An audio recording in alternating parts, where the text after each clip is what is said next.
नमस्कार साथियों, जय हिंद। मेरा नाम है प्रीतेश जोशी और आप सभी का स्वागत है राजस्थान एग्जाम बाय मिशन ज्ञान के इस चैनल पर। तो कैसे हैं आप लोग? आशा करता हूँ ठीक होंगे, बढ़िया आपकी तैयारी चल रही होगी और दिन ब दिन तैयारी में तेजी आती जा रही होगी। आज हम चर्चा करने वाले हैं एक बड़ी इंपॉर्टेंट भर्ती की तरफ, जिसका नाम है नायब तहसीलदार की भर्ती। अब नायब तहसीलदार की भर्ती के बारे में अगर हम चर्चा करते हैं तो यहाँ पे काफ़ी सारी बात उठती है। कुछ लोग कहते हैं कि साहब अभी तक तो भर्ती का कोई नामो निशान ही नहीं है और आप भर्तियों की बात कर रहे हो, सिलेबस भी बता रहे हो, पद भी बता रहे हो। तो देखो यहाँ पर एक चर्चा करता हूँ। जब मैं नायब तहसीलदार की भर्ती की बात करता हूँ तो इससे पहले अभी तक नायब तहसीलदार की कोई भी भर्ती नहीं हुई है। और नायब तहसीलदार का जो प्रमोशन है वो हमें एक पटवारी के माध्यम से देखने को मिलता था, या फिर अगर मैं कहूँ कि आरएस के लोगों को प्रोबेशन काल के दौरान जो है नायब तहसीलदार लगाया जाएगा। तो अब यहाँ पर एक चीज नोटिस करो भाई, पटवारी से बनेंगे गिरदावर, गिरदावर से हमें देखने को मिलेगा इंस्पेक्टर लैंड रिकॉर्ड, फिर उसके बाद नायब तहसीलदार और फिर तहसीलदार। अब ये जो पूरी की पूरी प्रमोशन वाली स्थिति है उसके अंदर तो पटवारी से नायब तहसीलदार बनाया जाएगा। लेकिन क्या राजस्थान के अंदर नायब तहसीलदार का डायरेक्ट रिक्रूटमेंट हो सकता है? तो इसका उत्तर होगा साहब बिल्कुल हो सकता है। ये जो वैकेंसी है वो शायद कंडक्ट करवाई जा सकती है आरपीएससी द्वारा। एक बात बिल्कुल हमें यहाँ पे नोटिस करनी चाहिए, आरपीएससी द्वारा जो है ये वैकेंसी कंडक्ट करवाई जा सकती है। क्योंकि अगर हम अखबारे के माध्यम से बात करें, अखबारों में जो चीजें चल रही हैं उसमें बताया गया है कि इस अभ्यर्थना को आरपीएससी को भेज दिया जाएगा। साथ साथ में इस अभ्यर्थना के बारे में अगर हम चर्चा करते हैं तो इससे पहले वाली जो सरकार थी उसने इस अभ्यर्थना के बारे में चर्चा करी भी थी। तो इसलिए ये वैकेंसी ऐसी है जो पूर्णतः हमें देखने को मिलती है, जिसमें डायरेक्ट रिक्रूटमेंट के चांसेस जो है वो देखने को मिलेंगे। डायरेक्ट रिक्रूटमेंट के अलावा अगर मैं बात करता हूं तो देखो इस पूरी की पूरी पैटर्न को समझो। एक भर्ती होती है सब आरटीएस की, राजस्थान तहसीलदार सर्विसेज। इसके अंदर हमें देखने को मिलते हैं सब तहसीलदार बनते हैं, तहसीलदार बनते हैं। तहसीलदार से जो पहले वाला पद होता है वो हमें नायब तहसीलदार के तौर पर देखने को मिलता है, नायब तहसीलदार के तौर पर देखने को मिलता है। अब हमें यह भी एक चीज नोटिस देखने को मिल रही है कि वरिष्ठ पटवारी का जो पद था वो पूर्णतः समाप्त कर दिया गया, उसको पूर्णतः खत्म कर दिया गया। तो हो सकता है कि ये जो नायब तहसीलदार की भर्ती है वो पूर्णतः हमें देखने को मिले, तो उसके बारे में चर्चा कर लेते हैं। अब अखबारों के सूत्रों के हिसाब से अगर बताएं तो इसके अपन पद, योग्यता और सिलेबस के बारे में थोड़ी सी चर्चा कर लेते हैं।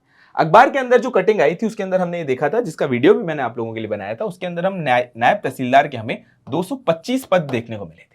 अब क्योंकि ये वैकेंसी जो है अपने आप में बड़े इंपॉर्टेंट पद की तरफ वैकेंसी है, जिसका नेक्स्ट प्रमोशन जो है वो तहसीलदार के तौर पर होगा, फिर उसके बाद आरएस के तौर पर होगा, तो बड़ी भर्ती है। इस वजह से इसकी योग्यता ऑटोमेटिकली हमें देखने को मिलती है साहब कि ग्रेजुएशन और प्लस आरएस सीआईटी।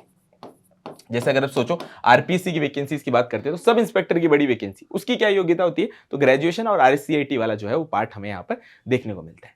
अब ये जो वैकेंसी है, अगर इसका एग्जाम कंडक्ट कराया जाता है, यानी कि अगर डायरेक्ट रिक्रूटमेंट के तौर पर बात की जाती है, तो थोड़ा सा यहाँ पर सिलेबस के बारे में चर्चा होनी चाहिए। मैं सिलेबस के बारे में अगर यहाँ पे बात करूं तो जैसे हमें देखने को मिलता है जितनी भी स्पेसिफिक वैकेंसियां होती हैं उसके अंदर दो पार्ट होते हैं। जैसे कि एक तो होता है साहब पार्ट ए और दूसरा होता है साहब पार्ट बी। अब देखो यहां पर चर्चा करते हैं। अगर मैं स्पेसिफिकली बात करता हूं पार्ट नंबर ए की, तो पार्ट नंबर ए के अंदर आपको क्या क्या देखने को मिलता है? देखो पार्ट नंबर ए के अंदर आप क्या क्या पढ़ सकोगे? पार्ट नंबर ए के अंदर आप पूर्णतः पढ़ सकोगे सब इंडिया वाला जीके, बिल्कुल इंडिया वाला जीके। इसके अलावा राजस्थान का जीके, इसके अलावा आपके मैथ्स हो गया, रीजनिंग हो गई, इंग्लिश हो गई, साथ साथ में आपकी हिंदी हो गई और साथ साथ में आपके करंट अफेयर्स हो गए। अब ये सारे के सारे ऐसे पार्ट हैं जो पूर्णतः हमें एग्जाम के अंदर देखने को मिलते ही मिलते हैं, बड़े से बड़ा। आप इस वैकेंसी को अगर थोड़ा सा देखना चाहते हो किस प्रकार की वैकेंसी, तो आप सब इंस्पेक्टर से थोड़ा कंपेयर कर सकते हो। जैसे सब इंस्पेक्टर की वैकेंसी देखने को मिलती है, वैसे नायब तहसीलदार की भी एक बड़ी वैकेंसी हमें यहाँ पर देखने को मिलती है। तो ये तो पार्ट ए वाली बात हो गई, जो कि सामान्य तौर पर ऐसे ही किया जाता है। अगर पार्ट बी की मैं बात करता हूं, अगर मैं इंपॉर्टेंट तौर पर पार्ट बी की बात करता हूं तो मुझे क्या देखने को मिलता है साहब? पार्ट बी जो है वो ऑटोमेटिकली आपके रेवेन्यू यानी भू राजस्व से रिलेटेड होगा, भू राजस्व से रिलेटेड होगा, जिसमें भू राजस्व से रिलेटेड कानून, या फिर मैं कहूंगा साहब काश्तकारी जो कानून है। जैसे अगर मैं आरएस के सिलेबस की बात करता हूं तो उसके अंदर लॉ वाले पेपर के अंदर टेनेंसी एक्ट आता है, राजस्थान लैंड रेवेन्यू एक्ट आता है। उसी तरीके से पार्ट बी के अंदर भी यहां पर हमें टेनेंसी एक्ट और साथ साथ में जो लैंड रेवेन्यू एक्ट है, लैंड रेवेन्यू एक्ट और साथ साथ में टेनेंसी एक्ट, ये दोनों एक्ट जो है वो हमें देखने को मिल सकते हैं, जो इसके पार्ट बी के तौर पर कराए जाएंगे। अब देखो ये सारी की सारी बातें जो है वो हमें एक अप्रॉक्स आइडिया देती हैं कि अगर ये वैकेंसी आती है तो हमें तैयारी करनी है। इसके अंदर कोई भी आपको लोगों को जो है वो बरगलाने की कोशिश नहीं की गई है कि ये वैकेंसी आ गई या क्या होगा। एक आइडिया लगाया गया है। आइडिया लगाना बहुत ज्यादा जरूरी है। क्यों? क्योंकि अगर आप इसकी अभी से तैयारी नहीं करेंगे तो साहब आप पीछे और ज़्यादा पीछे हो जाएंगे, क्योंकि लोगों को इस बात में पूरी तरीके से क्लियर है कि अगर सरकार ने कोई ऐसी मंशा जाहिर की है तो वैकेंसी ज़रूर आने के चांसेस बनते हैं। तो ये बात हो गई साहब पार्ट ए की, और साथ साथ में पार्ट बी की, योग्यता की और पदों की। अब यहाँ पर क्या करना है, देखो अगर हम सिलेबस की बात करते हैं, रिटन एग्जाम होगा यानी एमसीक्यू बेस्ड अगर एग्जाम होता है तो उसका पार्ट ए वाला जो है चीज़ें वो पूरी तरीके से आपको इस चैनल के ऊपर देखने को मिलेगी, जिसके अंदर राजस्थान जीके हो गया, इंडिया जीके हो गया, मैथ्स हो गया, रीजनिंग हो गया, इंग्लिश हो गया, हिंदी हो गया। उसके अंदर संपूर्ण तौर पर जो पूरा का पूरा सिलेबस है वो शानदार तौर पर देखने को मिलेगा ही मिलेगा। अब क्या होगा साहब, जब ये सारी की सारी तैयारी आप कर लोगे तो आप और जो दूसरे एग्जाम दे रहे हो उनके साथ साथ इस तैयारी को लेकर चलोगे।